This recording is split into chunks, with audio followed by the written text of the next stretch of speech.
السلام علیکم ورحمت الله. برېښنا په اونۍ کې څو مهمو خبرونو ته ښه راغلاست. د افغانستان برېښنا شرکت له لوري بغلان ولایت خنجان ولسوالۍ څخه بیا تر نواباد اندرا پورې د برېښنا شبکې غځونې پراختیایي پروژې عملي چارې پیل شوې. د پروژې چې 40 میلیونه افغانۍ ارزښت لري په ترڅ کې به یې 14 بېلابېل ظرفیت لرونکي ټرانسفارمرونه نصب او له 2.5 زرو څخه زیات پیرودونکي به د لومړي ځل لپاره د برېښنا انرژي له خدمتونو څخه برخمن کړي.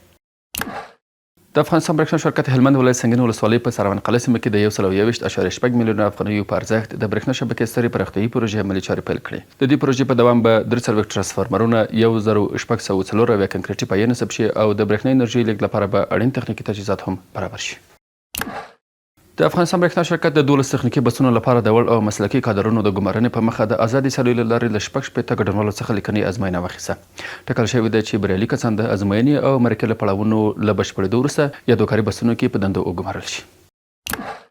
او د افغانستان برېښنا شرکت شکایتونه اورېدو مدیریت کارکوونکو په تېرې اونۍ کې د 1943 پیرودونکو ستونزو حل ته رسېدنه کړې. په دې لړ کې د 144 شمېرې له لارې د 695 وټساپ شمېرې له لارې د 826 په حضوري ډول د 140 او د برېښنا اپلیکیشن له لارې بیا د 202 پیرودونکو ستونزو حل ته رسېدنه شوې او دا چاره لا هم په نورماله بڼه دوام لري.